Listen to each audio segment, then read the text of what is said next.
Hey, what's up everybody? This is Muth24, and today I'm going to be taking a look at one of these Sonic the Hedgehog Super Poser figures. These are a little bit bigger than some of these smaller figures I have. There's like two scales for these figures, and there's a slightly smaller one where you don't get quite as much posability. There's like basically a hinge around the stomach, and then I think the elbows bend, and maybe the hands turn or something like that. But I wanted to get these ones because I figured they're a little bit more posable, a little bit more detailed, and I think they look pretty nice. I just got Sonic and Shadow because they're the two that I wanted. I might get Knuckles at some point in the future too, but I really don't plan to get that many unless maybe they release like a Metal Sonic in this line. I actually went to the place that had these, looking at the big Metal Sonic figure that came out from Jazzwares, and I believe it's the same company that made these ones actually.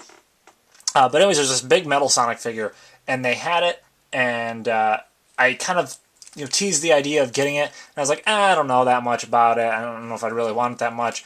And then I saw some reviews of it, and it looked like it was a pretty awesome figure, and there was only like 12 bucks there, so I went back to go get it, and of course I didn't have it, and I've looked online now, and it's like 60 bucks in most places to get that, so I kind of should have gotten that when I had the chance. But at any rate, I do like Sonic and Shadow as well, so I figured I'd pick these up and just see how they are, and because I like him as a anti-hero figure, I'm going to start off with Shadow. And fellow children of the 90s, please don't shoot me for that statement. But anyways, I tried to get rid of the price tag there, but it didn't really come off all that well. Nice presentation with the box overall. I mean, the background's is kind of basic, got some colors there, but I don't know, I feel like they could have put something back there, maybe like Sky Rail or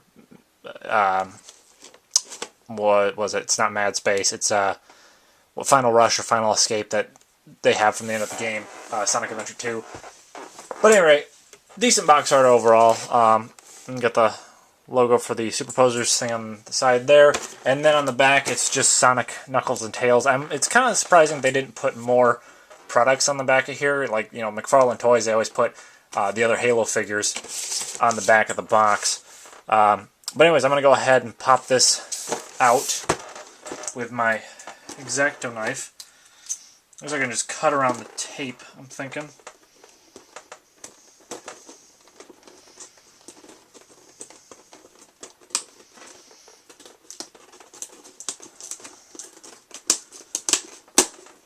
There we go.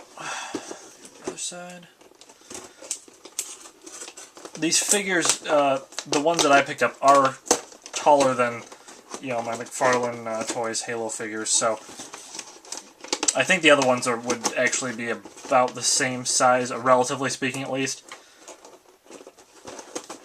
The smaller figures, that is.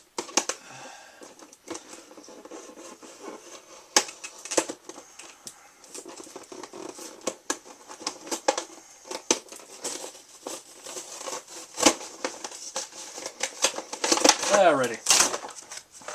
There's the back. So, one thing that's really nice about this packaging, regardless of what kind of figures you have ever purchased or collected, is that there's no twisty ties. All you gotta do is pull that plastic out of that plastic, and then pull this plastic off of that plastic, or just have Shadow fall down. That works too. At any rate, here we have Shadow. Nicely detailed, I think, for a figure this size. Got some good color apps on his shoes there. The bottom's just kind of bland, but it's not a whole lot on the bottom of the shoes anyways. Nice job with the spikes on the back of the head. One thing I'm a little bit worried about is they're already kind of tipping there backwards. I'm wondering if these are going to make him a little bit back heavy. So it looks like there is some posability here with each of these little spikes. Except for the ones in the middle, you don't get anything with those. The ears can even flip forward and backward. That's pretty cool. Head can rotate side to side. I'm not going to try and force it to go 360. Arms will go up about that far. We'll go forward and backward. Bend at the elbow 90 degrees. Looks like there is, there's rotation at the wrist here.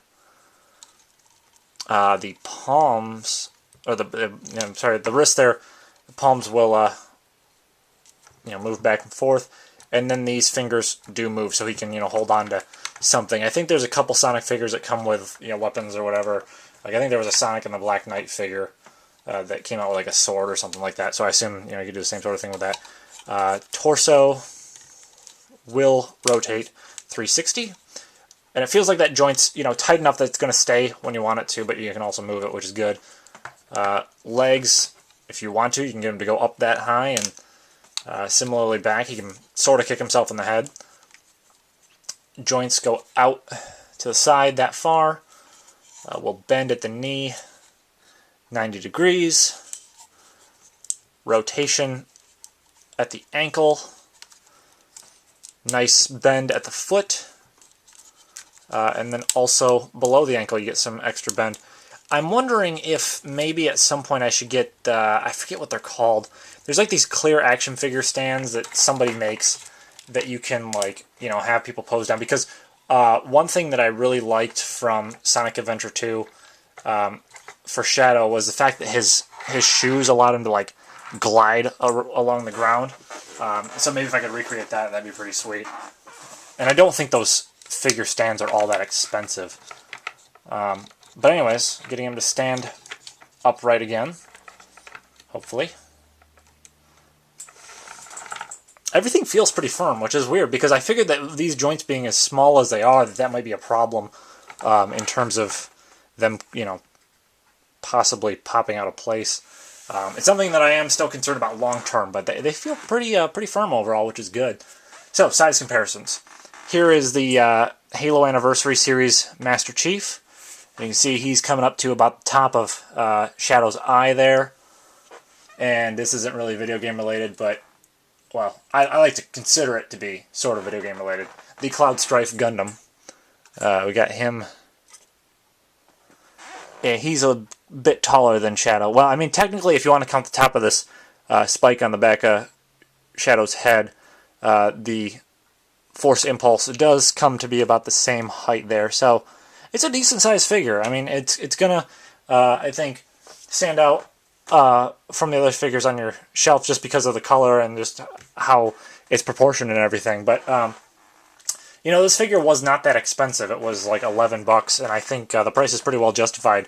So if you're a fan of Sonic the Hedgehog stuff and are looking at the action figures, this might be something to consider. It's really not that expensive, and you actually get some decent posability out of it. I do kind of want to get one of those stands, the more I think about that.